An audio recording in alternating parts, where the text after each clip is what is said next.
রাধে রাধে বন্ধুরা, দুষ্টু মিষ্টু গোপাল ব্লগের নতুন আরেকটি ভিডিও তোমাদের সবাইকে জানাই স্বাগত। তো বন্ধুরা, আজ আমি তোমাদের সাথে শেয়ার করব যে আমাদের বাড়িতে নিত্য প্রয়োজনীয় একটা জিনিস ফ্রিজ, সেটা কিভাবে আমরা তাড়াতাড়িভাবে পরিষ্কার পরিচ্ছন্ন করতে পারি এবং ফ্রিজটাকে ভিতর থেকে দুর্গন্ধমুক্ত করতে পারি। এবং কি বলতো, যাতে ফ্রিজ চলাকালীন আমাদের কারেন্টও অনেকটা সাশ্রয় হয়, মানে ইলেকট্রিক বিলও অনেকটা সাশ্রয় হয়। তো কী করে সেটা করব সবটাই তোমাদের সাথে শেয়ার করব। তো চলো, প্রথম স্টেপটা দেখো। আমরা কিন্তু ফ্রিজটা পরিষ্কার করার আগে কারেন্টের সুইচটা অফ করে দেব এবং জ্যাকটা খুলে নেব। যেহেতু এটা একটা কারেন্টের সংযোগ মানে জিনিস, সেহেতু কি বলতো, কারেন্টের সংযোগটা খুলে দিয়ে এটাকে ভিতর থেকে বাইরে পরিষ্কার করাই আমার মনে হয় ঠিক হবে। তো আমি তো সেটাই করি। তো দেখো, প্রথমে ফ্রিজের বাইরের দিকটাই পরিষ্কার করে নেব। পরিষ্কার একটা শুকনো কাপড় নিয়ে নেব বা রুমাল নিয়ে নেব এবং ওই যে কলিন দিয়ে ভালো করে ফ্রিজের চারিদিকটা স্প্রে করে নেব। তারপর একদিক থেকে একদিক ভালো করে পরিষ্কার করে মুছে নেব এবং দেখবে বন্ধুরা, কলিন দিয়ে পরিষ্কার করার পর আমাদের ফ্রিজের বাইরেটা কিন্তু খুব চকচক করে, একদম পুরো নতুনের মতো। তো যাই হোক, দেখো আমি কিন্তু ভালো করে বেশ একটু হাতে টিপে টিপে পরিষ্কার করছি, কেননা আমাদের যে বাড়িতে অনুষ্ঠান ছিল, সবাই তো যখন যে যেমন পেরেছে মিষ্টি হাতেও এমনকি হাত দিয়ে খুলেছে। তো সেই জন্য বাইরেটা একটা কেমন চ্যাটচ্যাটে মতন ভাবও হয়ে গেছে। তো স্টিল থেকে শুরু করে সবই দেখো একদম পুরো নতুনের মতো চকচক করছে। তোমরা হয়তো দেখে বুঝতেই পারছো। তো তোমরা কিন্তু অবশ্যই বাড়িতে কলিন থাকলে কলিন দিয়ে পরিষ্কার করবে এবং কলিন যদি নাও পাও তাও শুধু শুকনো কাপড় দিয়ে পরিষ্কার করবে, কিন্তু ফ্রিজের বাইরের অংশটা কখনোই জল দিয়ে পরিষ্কার করবে না।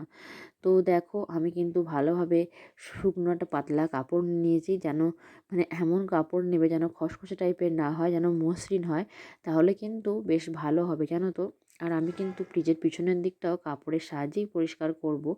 তো যেহেতু ওদিকটা কারেন্টের সংযোগটা বেশি থাকে, সেহেতু কিন্তু খুব সাবধানতা অবলম্বন করতে হবে পরিষ্কার করার সময়। তো এরপর দেখো, ফ্রিজটা আমি ওপেন করে দিয়েছি এবং একদম ফ্রিজের যে কটা তাক আছে, তো সব কটাই আর কি বার করে নেব এবং ফ্রিজটা পুরোটা খালি করে নেব। না খালি করলে তো অসুবিধা হবে। তো তারপর দেখো, আমি ওই যে ফ্রিজের যে তাকগুলো আছে সেগুলোকে সব খুলে রেখে দিচ্ছি এবং একদম উপর থেকে নিচ সবটাই কিন্তু পরিষ্কার করে নিচ্ছি। আর কি বলতো, আমাদের বাড়িতে কিন্তু ফ্রিজটা একটা নিত্য প্রয়োজনীয় জিনিস। তারপর তো সামনেই গ্রীষ্মকাল আসছে, আর গ্রীষ্মকাল তো ফ্রিজ ছাড়া 1 মিনিটও চলবে না। কেননা কি বলতো, ওই জিনিস নষ্ট হয়ে যাওয়ার থেকে রক্ষা করার জন্য আমরা কিন্তু বেশিরভাগ জিনিসই ফ্রিজের মধ্যে রাখি।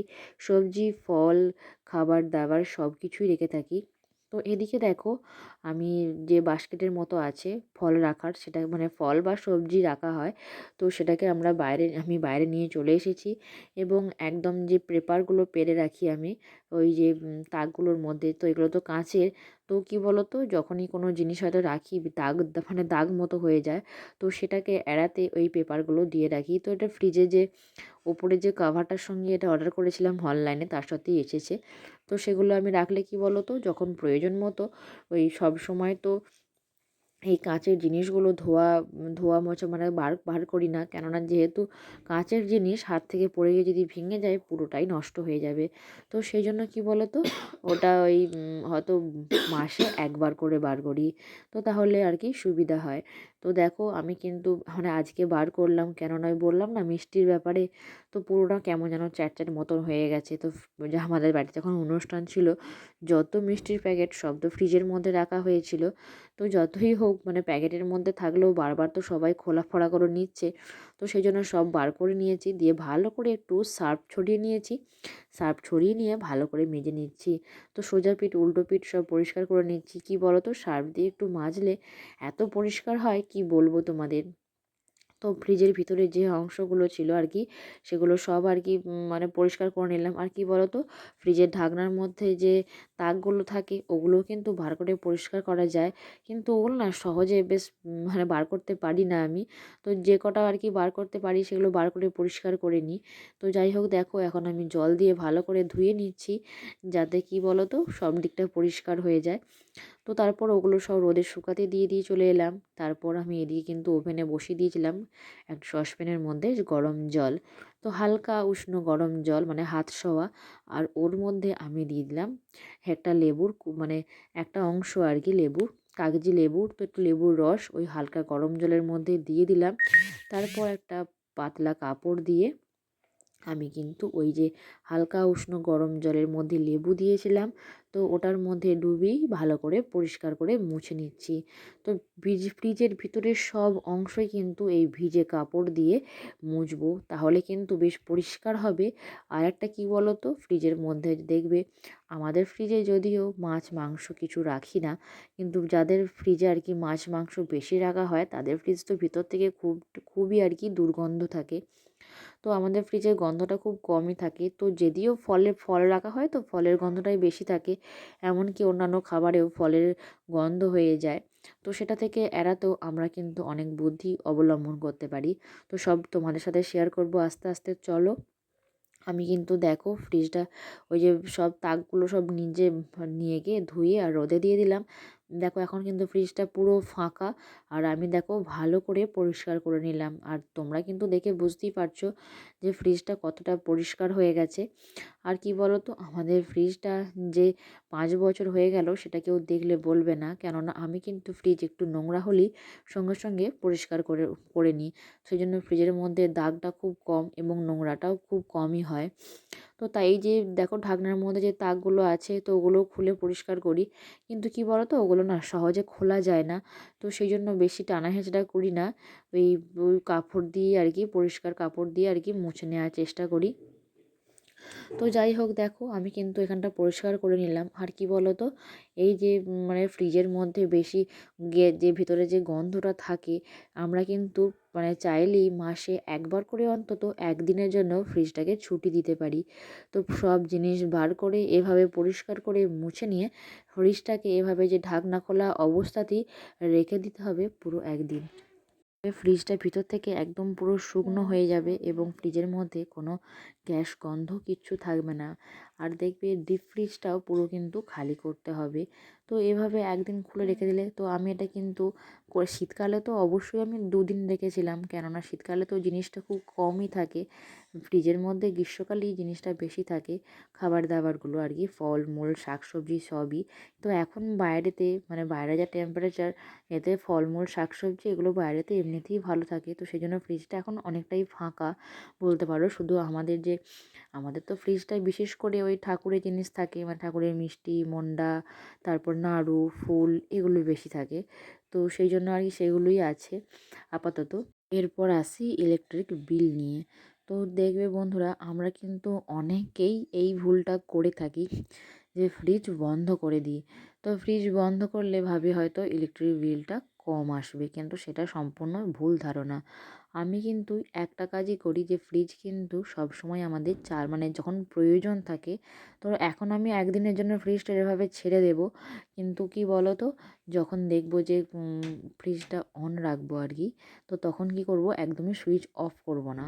কেননা সুইচ অফ করলে কিন্তু এই যে দেখো ডিপ ফ্রিজের মধ্যে যে বরফগুলো রেখেছি, তো এই বরফগুলোই কিন্তু ফ্রিজটাকে পুরোপুরি একদিন ঠান্ডা রাখবে। তো এমনি তো কারেন্ট মানে লোডশেডিং হলে ফ্রিজ তো অফ থাকেই, কিন্তু অফ থাকা অবস্থায় তোমরা যদি ডিপ ফ্রিজের মধ্যে এমনি 3-4টে জায়গার মধ্যে বরফ করে রেখে দাও, তো আমাদের ডিপ ফ্রিজে তো মাছ থাকে না, কিন্তু অনেকেরই তো ডিপ ফ্রিজে মাছ থাকে।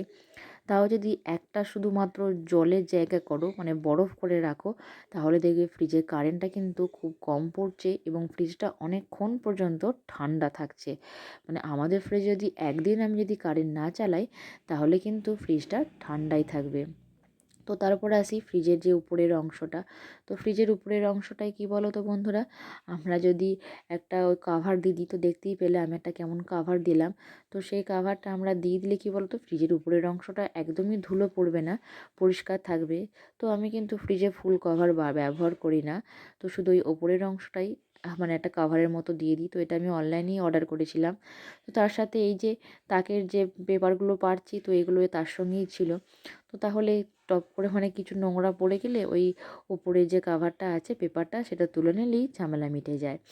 তো ফ্রিজের উপরের দিকটা সুন্দর করার জন্য আমি একটা ফুলের যে স্ট্যান্ড থাকে, মানে ফুলদানি থাকে সেগুলো একটা দিয়ে দিলাম। তাহলে কি বলো তো, কাভারের ওপর ফুলদানিটা দিলে দেখতেও কিন্তু খুব সুন্দর লাগবে।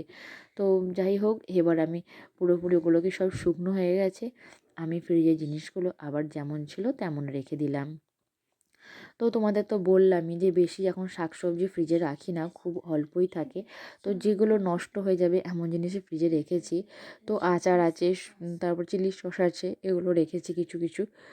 আর কি বলো তো, আমার ছেলের সবজি ঝোল বানানোর জন্য যে ক্যাপসিকাম বিন থাকে সেগুলো আপাতত রেখে দিয়েছি। তারপর ফ্রিজের এই সবজি বা ফল রাখার যে বাস্কেটটা আছে তার মধ্যে দেখো ফলগুলো সব রেখে দিলাম। তো আমরা অনেকেই একটা ভুল করি, পলিথিনের মধ্যে ফলগুলো রেখে দিই। তো পলিথিনের মধ্যে না রেখে যদি আমরা এভাবে রাখি তাহলে কিন্তু ফলগুলো অনেক দিন পর্যন্ত ভালো থাকবে এবং পচবেও কম।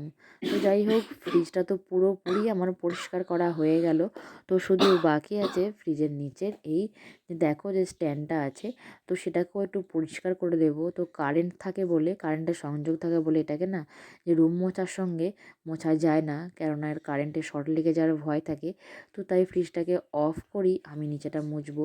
তো দেখো নিচেটা কেমন ধুলো মতো সাদা মতো হয়ে গেছে। তো ফ্রিজটা মোছা শেষ করে সব শেষে এই স্ট্যান্ডটাকে মুছে পরিষ্কার করব। তো দেখো বন্ধুরা, আমি তোমাদের কিন্তু বললাম যে আমরা কিন্তু কিভাবে ফ্রিজ ব্যবহার করলে কারেন্ট কম পুড়বে। তো তোমরা কিন্তু ভুল করেও ফ্রিজ চলাকালীন অফ করে দিও না, যে এটা ভাববে যে ফ্রিজের কারেন্টটা কিন্তু কম পুড়বে, কিন্তু তার থেকে কিন্তু বেশি পুড়বে। কেননা ওই যে অফ করে দিলে ফ্রিজটা যে ঠান্ডা থাকে তো সেটা চলে যায়। কিন্তু ফ্রিজ কিন্তু আমাদের এখন তো অটোমেটিক ফ্রিজ উঠে গেছে। তো ফ্রিজ কিন্তু অন রাখলে যতটা কারেন্ট লাগবে তারপর নিজে নিজেই ছেড়ে দেবে। তারপর ফ্রিজের যে পিছনের দিকে যে বরফ গলা জলটা পড়ে তো সেটাকেও পরিষ্কার করে দিলাম। আর শেষে কারেন্টের প্লাগটা দিয়ে আর সুইচটা অন করে দিলাম। তো আজকের মতো এই পর্যন্তই। রাধে রাধে।